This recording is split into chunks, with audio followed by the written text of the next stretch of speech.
नमस्ते। जिन लोगों को नज़ला रहता है, जुखाम रहता है या साइनस की समस्या रहती है, तो उन लोगों में एक और समस्या पैदा होने लगती है। उनके नाक के अंदर धीरे धीरे मांस बढ़ने लगता है और शुरू में तो वो बहुत ज़्यादा कुछ समस्या पैदा नहीं करता, लेकिन जैसे जैसे वो थोड़ा बड़ा होता जाता है तो वो हमें सांस लेने में भी समस्या आने लगती है। तो ऐसे में आप क्या कर सकते हैं, उसी के लिए आज हम एक बहुत ही आसान नेचुरोपैथी का एक घर में किए जाने वाली थेरेपी आपको बताने वाले हैं।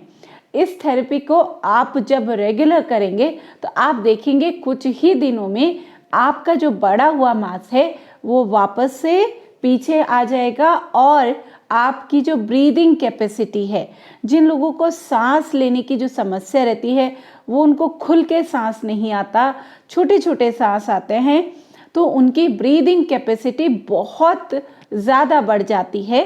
तो चलिए देखते हैं कि ये थेरेपी क्या है और इस थेरेपी को कैसे किया जाता है। ये जो थेरेपी है इसमें हम मुल्तानी मिट्टी का उपयोग करते हैं। मुल्तानी मिट्टी इस तरीके की होती है और ये आपको आसानी से बाज़ार में मिल जाती है और बहुत ही सस्ती होती है और बहुत आसानी से मिलने वाली चीज़ है। तो ये आपको इस फॉर्म में भी मिल सकती है या फिर पाउडर की फॉर्म में, ऐसा पाउडर के फॉर्म में भी ये मुल्तानी मिट्टी आपको मिल सकती है। तो आप किसी भी फॉर्म में इसको ले आइए। जो मुल्तानी मिट्टी है इसके अंदर गुण होता है कि ये अपनी तरफ चीज़ों को खींचती है। जो भी टॉक्सिन्स हैं, जो विषैले तत्व हैं आपके शरीर के अंदर, उन्हें अपनी तरफ खींचती है और आपकी बॉडी को डिटॉक्स करती है। जैसे कि जो मांस भी बढ़ गया है, अगर आप उस पर डेली इसे अप्लाई करते हो तो वो जो बढ़ा हुआ मांस है उसको भी अपनी तरफ खींचने की पावर इसके अंदर होती है। तो इसलिए आप अगर इसको रोज़ाना यूज़ करेंगे तो इससे आपका जो बढ़ा हुआ मांस है वो आपका कुछ ही दिनों में नॉर्मल पोजीशन पे आ जाएगा। अब ये देखते हैं कि इसको यूज़ कैसे करना है।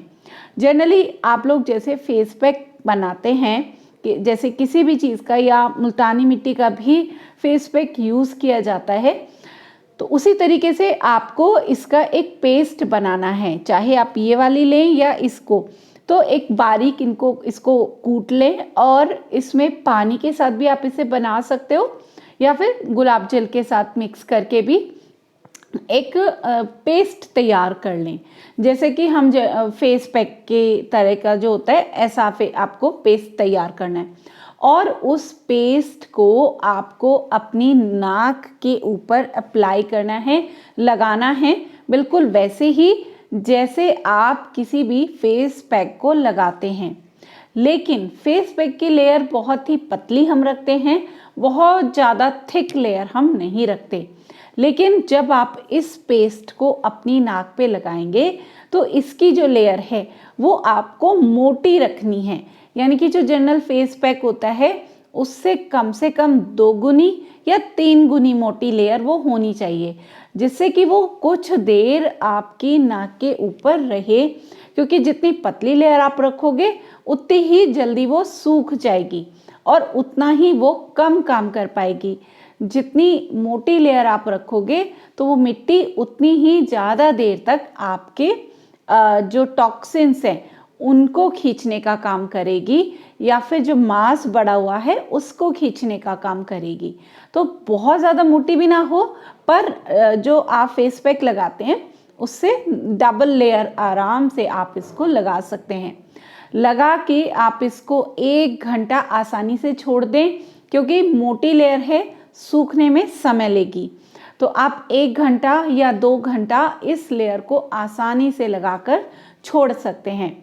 आप जैसे ही इस लेयर को, इस पेस्ट को अप्लाई करेंगे, आप देखेंगे कि आपकी जो ब्रीदिंग कैपेसिटी है वो लगाते ही बढ़ जाएगी। आपको ऐसे लगेगा कि आपके अंदर बहुत ज़्यादा ऑक्सीजन जा रही है, बहुत ज़्यादा एयर जा रही है।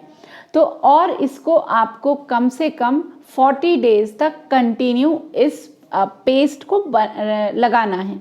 लेकिन ऐसा नहीं है कि आप एक बार आपने पेस्ट बना लिया और डेली उसी में से आप लगा रहे हो।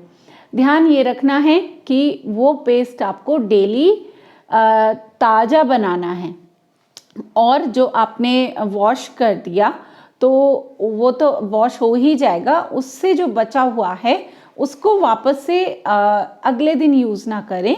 तो इसलिए फ्रेश प्रिपेयर करें अपने पेस्ट को। तो इससे आप देखेंगे कि कुछ ही दिनों में आपका जो बढ़ा हुआ मांस था वो नॉर्मल हो जाएगा और आपकी ब्रीदिंग कैपेसिटी भी काफ़ी ज़्यादा बढ़ जाएगी। इसको आप वैसे पूरे फेस पे भी अप्लाई कर सकते हैं। पूरे फेस पे आप थोड़ा थिन लेयर रखें, पतली लेयर रखें और नाक के ऊपर थोड़ा मोटा लेयर रखें। तो इससे फेस के ऊपर भी जो गंदगी जमा होती है, जो पोर्स के अंदर, वो भी आपकी बाहर आ जाएगी, मिट्टी उसको भी खींचेगी। साथ साथ में आपकी जो स्किन लूज होने लगती है बढ़ती हुई उम्र के साथ, तो उस स्किन को भी आपकी टाइट करेगी। आपका जो फेस का ग्लो है वो भी बढ़ेगा और आपकी जो ब्रीदिंग की प्रॉब्लम है वो भी दूर होगी।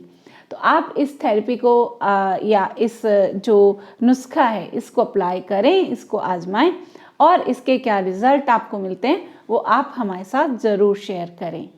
तो इस इन्फॉर्मेशन के लिए आप इसको ज़्यादा से ज़्यादा लोगों तक पहुँचाएं, जिससे वो लोग भी इसका फ़ायदा ले सकें। आने वाले समय में ऐसी ही इन्फॉर्मेटिव वीडियोस हम लेकर आते रहेंगे, तो इसलिए हमारे चैनल के साथ आप जुड़े रहें। धन्यवाद।